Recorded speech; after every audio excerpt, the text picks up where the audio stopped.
I'm looking forward to replaying this through our SAR Academy because I really love new meditation techniques. So thank you so much. Our next presenter is Brian Tooley.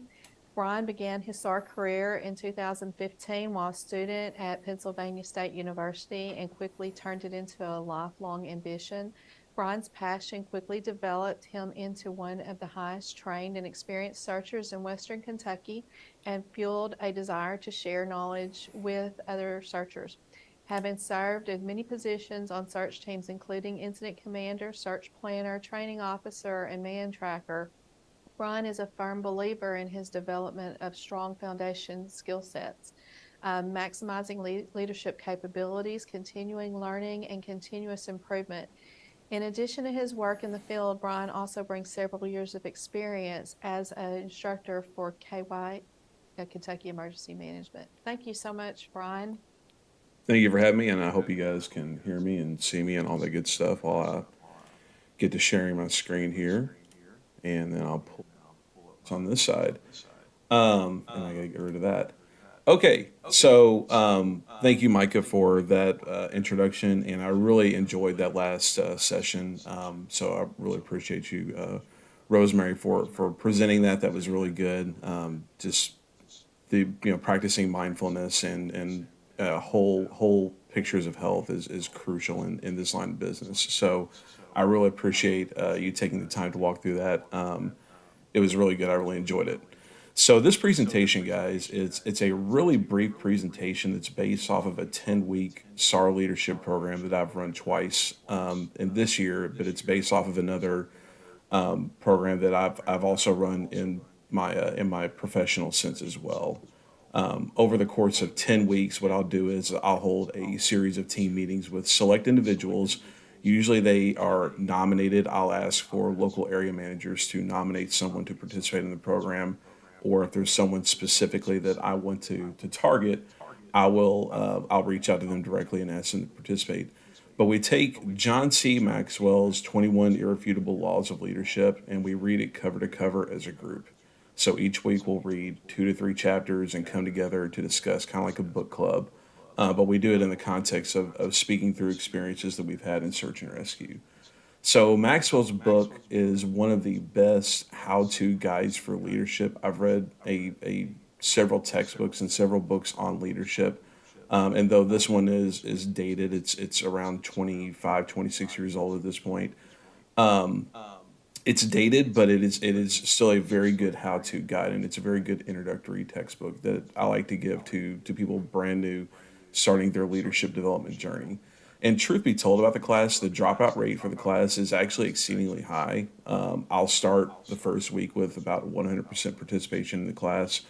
But as the weeks go on and you're asked to, look more deeply within yourself, and we get into some pretty deep layers and discussions about things that we've done, actions we've taken, our failures as leaders. It becomes a little bit too much for some, and the participants will start to dwindle. They will end up with around 50% participation by the end of the class. And some of these, obviously they're dropping because they have other priorities in their life that they're worried on, which I get to an extent. And I always offer up some time to talk with them separately, to talk through what they've read through the book. But what I've found is even whenever you handpick someone and you provide them a copy of the book, I don't charge for this class or any of the classes that I teach. In this specific case, I'll either have the books donated or I'll buy them myself for the students. Some people aren't ready for this journey. They show the potential, but they may not ever be ready for the journey. And we'll talk a little bit later on in this presentation a little bit what that means. But we'll go ahead and start to dive in. Maybe if the slides advance. There we go. So we'll start off with this is my definition of leadership, and this comes from my years of studying and developing my leadership capabilities. It's a journey. So I've run across a ton of different definitions for what leadership is. I've experienced some things personally to help shape this definition. But if you were to ask me how I would describe leadership and what it is, it's the art of voluntarily and continually compelling others to act on a vision that's not theirs and deviates from an existing course. Whenever you think about that definition and you read through it, there's a lot that's laid out there. You're asking for someone to basically drop what they're doing, follow you towards a vision that they did not come up with themselves, and it potentially can deviate from current norms. And they're doing this voluntarily. And the mark of a good leader is you're getting them to continually act upon that vision. So what I found over the years is leadership is a very misunderstood term, and it's very widely, inappropriately applied on a large scale. It's a term that's abused, and it's abused and it's used in such a way on a scale where people they may have never even been exposed to what could be considered true leadership. And at best, though, the leadership that they may be exposed to could be considered management. At worst, it could be, abuse of power. So there's my definition for leadership. So let's start first by taking a look at some of the common myths about what leadership is or is believed to be. The first being that managers are leaders. This is the idea that someone managing or operating in a position of management is a leader. It's an important distinction to make here that leadership and management are not the same. Management is maintaining a system or a process, while leadership is influencing people to follow. Many managers never move the needle. They settle in to a position, or they settle into a process, and they do what it takes to maintain that. But it very rarely grows without some sort of intervention from external forces. So for those of you out there that are football, watch football, we talk about quarterbacks that manage the game, and you talk about quarterbacks that make plays. It's very similar here. A manager, they're just kind of maintaining the status quo, but a leader is actually moving the ball forward. Former Chrysler CEO Lee Iacocca once stated that sometimes even the best manager is like a little boy with a big dog, waiting to see where the dog wants to go so that way he can take him there. I would venture to say that most of us have worked for someone who strictly manages, but they never truly lead. They can maintain direction, but they often can't change it. The second myth that is most commonly seen is the entrepreneurial myth, the myth that entrepreneurs are leaders. This is the idea that someone being very business inclined, or they're able to work for themselves or be a tremendous self-starter, that they're a leader.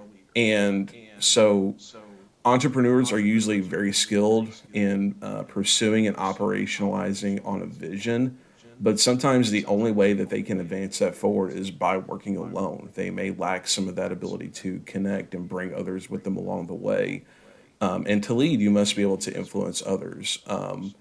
A leader without any follower is just taking a walk.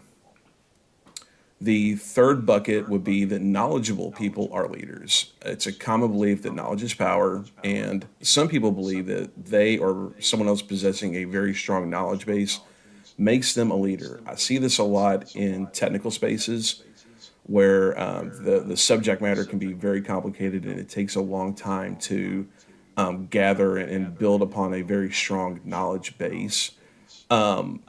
But that does not necessarily equate to leadership at all. You can have the knowledge, but if you're not able to connect with others, or you're not able to develop a vision and start driving people towards that vision, you're not being a leader. The fourth myth would be that pioneers are leaders. This is the idea that the first person to do something or to break down some kind of a barrier is a leader. But being first or being a trendsetter does not actually mean that you're leading anything. And a good example of this is Sir Edmund Hillary. He was the first person to reach the summit of Mount Everest in 1953. And since then, there have been thousands of people that have followed in his footsteps. But that doesn't make Sir Edmund Hillary a leader. Hillary wasn't even the official leader of that famed 1953 ascension. A man by the name of John Hunt was. And then Hillary also traveled to the South Pole in 1958, but only as a member of another party that was led by Sir Vivian Fuchs. So, as an example there of someone that went down as history as blazing a trail or being a trendsetter, just because you're the first to do something does not necessarily mean that you are leading. The next myth is that busy people are leaders, and I see this one play out in a more problematic way in the volunteer space. But this is where someone in a leadership position, they take a look at those that are working with them or for them, and they see who's putting in the most hours or volunteering for the most tasks, and they select them for promotion. They select them for additional responsibilities. And this could be a massive mistake. There's no way for any leader to know, to what level of effort anyone in their group is playing compared to the others.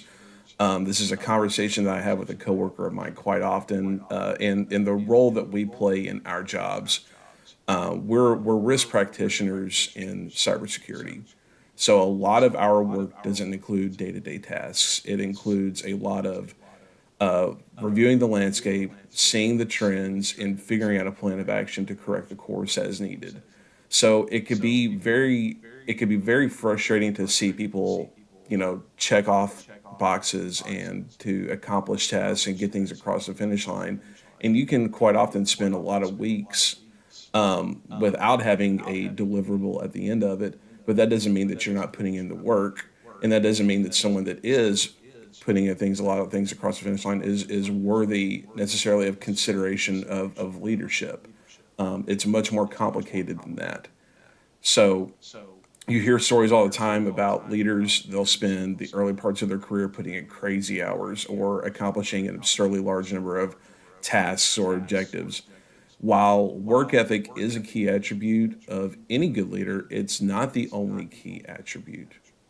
All right. And the last one that I want to highlight is the positional myth, the myth that positions make leaders. And this is probably the greatest misunderstanding of the term leadership. This is the idea that because someone in a particular organizational position, that must mean that they are a leader. And I'm sure we've all experienced this throughout our careers, probably in multiple places. You see that person that you're not quite sure exactly why or how they ended up in the position they are in. They are certainly not a leader in any regard. They just happen to be in a position of leadership. And just because someone is in a particular position in an organization or on a team, that doesn't make them a leader. The only thing a position really provides you is it gives you a chance to lead. It gives you a platform. Having the position of authority is important to a leader because it gives you more leverage and more standing whenever it comes to influencing others to act upon your vision. But if you don't do anything with that position or you do the wrong things with that position, your time there will be short-lived. Your influence for sure, you may look into a job or in a role where it's impossible to get reassigned or let go, and you can write out your career in a certain position, but your level of influence and your ability to lead will diminish, and in some cases you can do it fairly quickly. And this may even apply to you if you're in a leadership position and you're not intentional about your leadership. So this is a moment you can maybe self-reflection and think about, what am I doing with my leadership position right now? Am I moving the ball forward? Am I influencing others? Or am I just managing? Okay. A title does not make you a leader. So we spent that last slide talking about what a leader wasn't. So I'm sure the next thing you're asking yourself is, well, okay, then what makes a leader? It's a very complex question. But being a leader is quite complex in itself. Again, referring to John C. Maxwell's book, it's not one singular thing, but it's a combination of characteristics and actions that you take. Maxwell lists 21 irrefutable laws of leadership. That's the title of his book.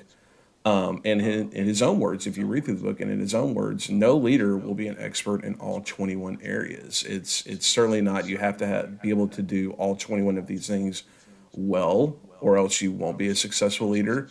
There may only be a few, but if it's the right few, then you're setting yourself up for success as a leader. I'll kind of go through my top 5 attributes of makeup at the most basic level, the characteristics of a good leader. The first one being your character. And this really begins with who you are as a person. This is your morals, your ethics, your drive, your passions, your work ethics, your integrity, doing things that you'll say you're going to do. And what this all drives toward is your ability to gain and retain trust from others. Having good character is fundamental. Without the solid ground of trust, the caliber of people you want to follow you, they won't. You will never have that caliber of person to follow you that you want to. And without good character, you will not attract good followers. The second characteristic is your ability to connect. Okay, this is about how you are investing your time in others, understanding what their motivations are, why they're here, why they're volunteering for your organization, where they want to go, where they want to take their careers, where they want to go within the organization. It's about walking slowly through the crowd and talking to each one of your team members, and understanding and validating their reasons for being there. Investing time with others and showing them not only how much you care about them as a person, but how much you value them and how much you want to enrich their lives. It's your responsibility as a leader to validate their reasons for being there and showing appreciation for it. People don't care what you know until they know that you care. Leaders who attract followers, they spend time with others, but leaders who develop leaders will invest time in others. And before you start asking for help, you have to make that connection. You have to touch the heart before asking for a hand. Third characteristic is vision. You have to be able to possess some knowledge or some idea of where you want to go based on where we are. You have to understand where you are, where you want to take others, and how you're going to navigate that course to drive team success. It's all of those things. You have to be self-aware of your current place and understand the challenges it's going to take to get your team to a specific spot. But having that vision and having that goal toward building towards is absolutely paramount, and it separates a lot of leaders from those that they may be good managers, but they aren't really effective leaders because they don't know where they want to take their team.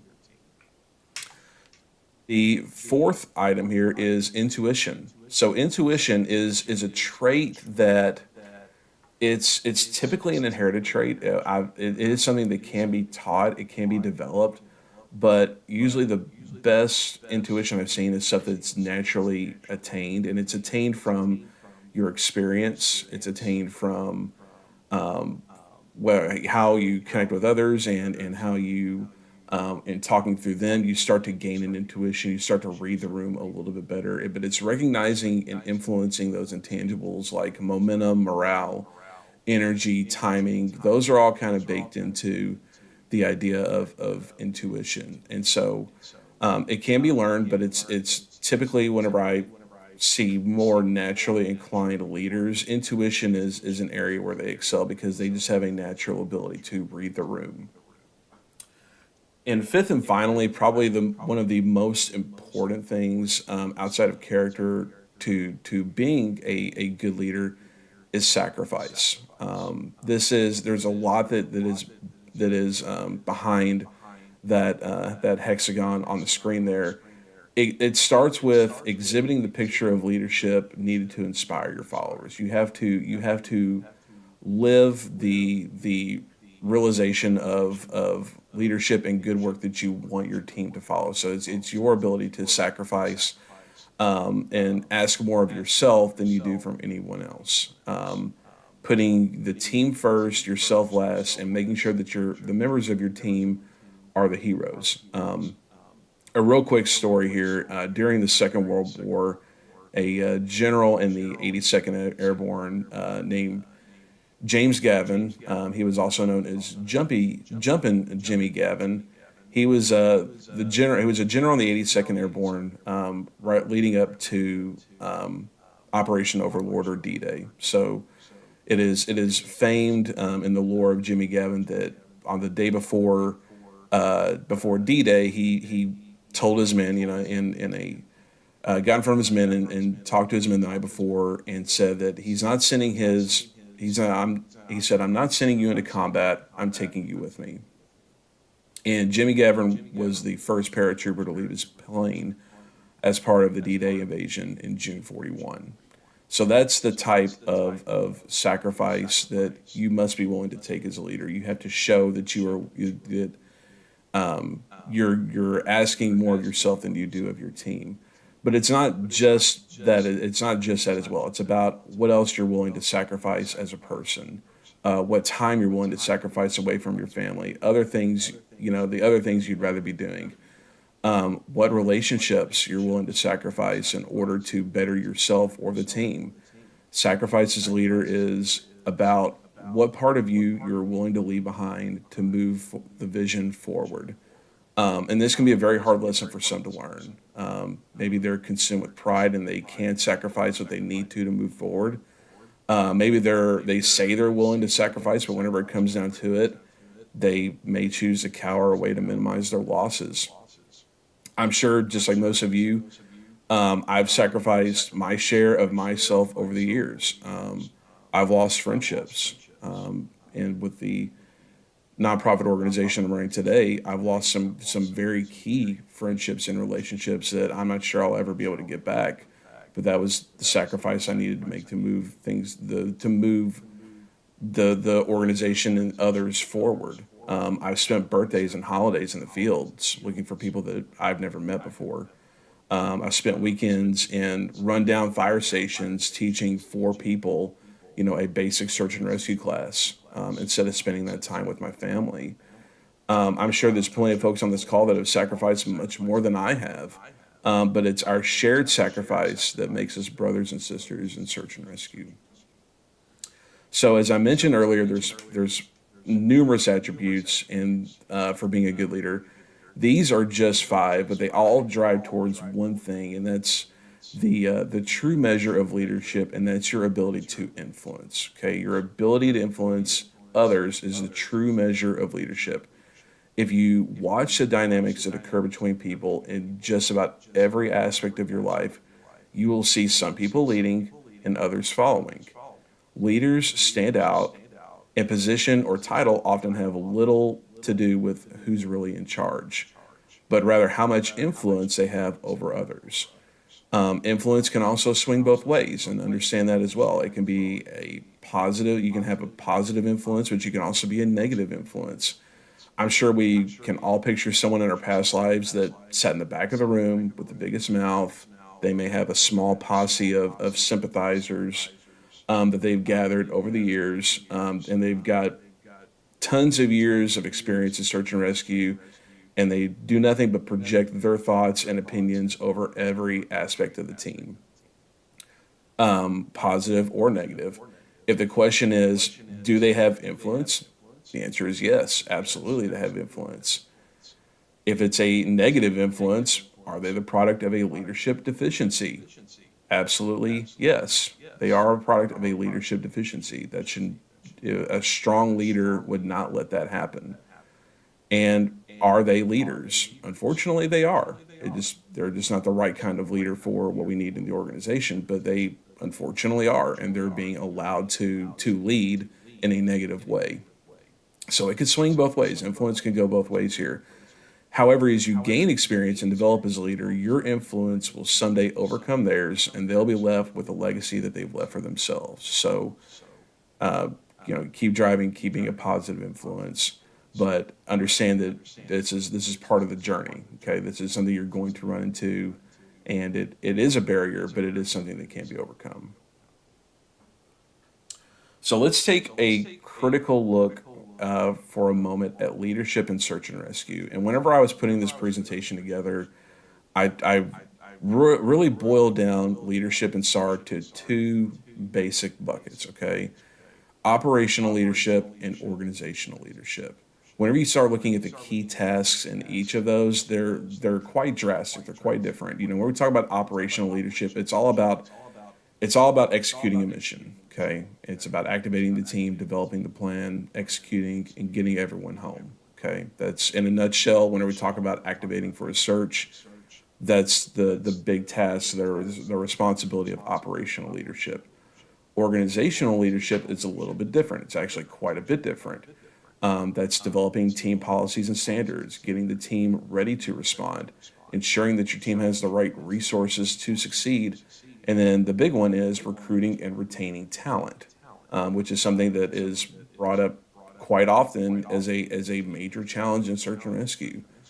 Um, and it was even brought up during the discussion this morning, the member meeting, that the leadership within NASAR, there hasn't been a massive change in the money that's been gained from dues, so it's gone stagnant in talent there. So the question I have for as part of this is, where has training traditionally been focused? Okay, there are a ton of resources and training available for operational leadership, but what about organizational leadership? Now, I've seen some leadership training, exists outside of the SAR community, but I'm not aware of anything formally inside of the SAR community that focuses on organizational leadership. I know there was a workshop originally intended to be a part of SARCON about team administration that I was really looking forward to. I hope that we can get that on the calendar at some point so I can take that course. But that's about the only resemblance of anything that I have seen recently that focuses on organizational leadership and development. Okay. But then that leads to the next question, which is, which of these is dependent on the other? And this is a massive problem because operational leadership is 100% dependent on organizational leadership. All the dependencies sit on operational leadership side, because operational leadership represents probably less than 1% of leadership in search and rescue. Think about the time that you have spent in the field versus on an actual search, or even in the field on training, as opposed to the time spent outside of that in the SAR capacity. Organizational leadership consumes over 99% of that time that you'll spend, but we spend all of our time in training on operational leadership. So this creates a massive disparity for us. And that leads to the last question I have is there a leadership deficiency in SAR? Answer, of course, is yes, there is a leadership deficiency. Once you begin this journey of developing as a true leader, you'll quickly notice that there is a widespread leadership deficiency inflicted on nearly every aspect of your life. Search and rescue organizations, especially community-based volunteer search and rescue organizations, are as at risk of dissolving as ever because of the leadership deficiency present in search and rescue, as the primary contributing factor. I hear it all the time here in Western Kentucky, where we'll have area managers that will no longer use volunteer search and rescue organizations for search and rescue missions. They'll turn to leveraging fire or even corrections, because they have the perception that over the years that volunteer organizations, they're poorly ran, they have no standards, they're inadequately trained, and whenever they show up, they kind of just run around and do what they do. They don't seem to assimilate very well with the other organizations and groups represented on the scene. So it looks like a bunch of yahoos running around out there.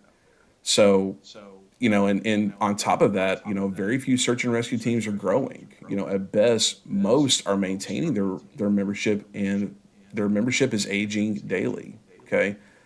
Search and rescue is a volunteer activity. It competes against a litany of other volunteer activities that are perceived to have equal or greater impact for the community, on top of the prioritization behind family and professional priorities. There's a lot of time that needs to be invested in search and rescue, and it's not viewed as an appealing volunteering opportunity. So what are we doing to change the game on that and change the perception on that? Many volunteer searchers are not only responsible for committing their own time, but they're also typically responsible for furnishing their own equipment, and they have to pay astronomical prices for anything that resembles quality training. I look at the prices of some of the classes that are offered, and can't help but wonder if the motto for search and rescue should be that others may live, but nothing saves like a dollar. Volunteer search and rescue work is not economically viable for most of the population, and very few teams are actively seeking or are capable of relieving that burden for their volunteers. So, in every scenario I listed above, ineffective leadership can be listed as a primary contributing factor, whether that be the lack of prioritization to recruit and retain quality membership, seeking solutions to relieve the costs incurred by search and rescue volunteers, or maintaining those critical relationships with other response organizations. Just because you've been involved in search and rescue for 20 plus years and you've built up a good old boys club of 5 to 10 people around you doesn't make you any more of a leader than someone who walks off the street with the clothes on their back. It doesn't. We're facing a critical deficiency in search and rescue leadership, and the clock is working against most teams. I have been on 2 teams now that I have watched over the years just start to slowly wither and die on the vine because of inadequate leadership from the top all the way to the bottom. What I've encountered over the years is most SAR teams do an okay job at best to address operational leadership, but they are nowhere near qualified for organizational leadership, and there are no resources available for developing leaders in search and rescue. So I'm confident that this message is going to strike a nerve with some folks on this call. But I challenge you to do some deep self-reflection on your leadership abilities. If people as a whole, spend roughly 98% of their lives in some level of dehydration, I would say that 98% of individuals in a leadership position are moderately to extremely deficient in their leadership ability, which means 100% of their followers are being underserved. It's not all doom and gloom, guys. So we now got to talk about, okay, how do I get better at this? How do I get better at being a leader? It starts with continually investing in your leadership development. Leadership develops daily, not in a day. You have to commit to the process that is leadership development. Attend seminars, read books, discuss leadership with your peers, find a good leader that'll mentor you. You got to make leadership development part of your daily agenda. One of the best leaders I've ever had the privilege of working alongside was a director of my organization who recently went to another organization. He was a West Point grad. He served in the services as a colonel, and we spent a lot of time, honestly, just one-on-one time over teams. He lived in Houston, Texas, while I was living in Owensboro, Kentucky. We spent a lot of time talking over teams, just our leadership in our daily lives and the things that we saw, the things that we said, the decisions that we made, and how we can get better and grow as a leader. That was one of the most impactful parts of my week was having my one-on-ones with him and discussing very candidly, our collective successes and failures and striving towards getting better. I invited him to participate in one of my leadership classes, knowing that he was by far and away a superior leader to myself, but he absolutely took the time to not only attend the class, but to actively participate and try to show others as we were going along his perspective, his experiences, and it helped them grow as leaders as well. So making this a part of your daily life is crucial to your journey. The next thing you have to understand is it's going to take some time for the caliber of follower you desire to lead to recognize your leadership ability. It's not like you're going to attend a seminar or go to read a book or anything like that, and then all of a sudden you're going to have a whole bunch of people following you. Everyone has a leadership lid. and this represents your ability to lead, and how much success you achieve is limited by your ability to lead. The better the leader, the more success they can achieve.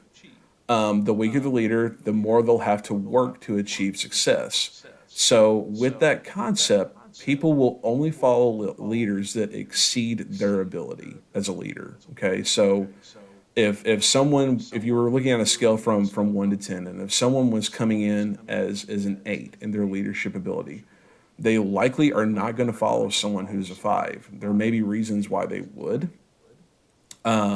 It may be something where they are willing to follow because they're looking to get something out of the relationship or the engagement. I have been on a part of some things where it I I don't want to sound conceited, but the person that was in charge, I likely probably could have done things a lot differently, but I was not there. I was not there to lead. That was not my reason or my motivation for being there. I had other motivations for being there. Sometimes it's a sentimental thing. Sometimes it's something where you're willing to let someone lead because it means something to them, and you're allowing them to occupy that position of leadership. So that way it fulfills their reasoning for being there. Sometimes you have to make those decisions as well, but understand that if you're coming into it as a 5 on a scale from 1 to 10 as a leader, it's going to take some time for you to grow and raise that up to a 6, 7, 8, or 9. But the people that will follow you, they're going to start off with 3s and 4s, and the caliber of person that you want to follow you will only get better as you get better as a leader, as you grow as a leader. And then finally, you have to live that example that you expect of your followers. Okay, people are going to do what they see. If you cut corners or you operate outside of your team expectations or guidelines, your followers, they will notice and they will emulate your behavior. However, if you add value to others, you sacrifice, you exhibit enthusiasm towards the vision, your followers, they will catch on and they will do what you do. Okay? So as you're building hey, your... Brian. Yes. We're getting some great comments in the chat, and I don't know if you can see the I chat. am not even looking at the chat. A lot of folks Sounds are, like I need to be looking at the chat. that's all right. Just a lot of people chiming in and really enjoying the message. I know we started a little bit over time going into your session, and we are going along. Do you have very many slides left? This is my last one, so All right, great. I can cruise through it. Be mindful of time. Apologize. Appreciate the comments, guys. We'll kind of keep going and get through this last slide. And this is really what I wanted to build towards: is how do you build leaders on your team? Because that's the thing that we're driving towards. Is no leader can do it alone. In order to build your team, you have to build. Yeah, in order to build your team, you have to build leaders on your team. You have to adopt a leadership culture if you want to ensure that lasting success. It starts with your personal leadership ability and how well you work towards growing yourself as a leader, okay?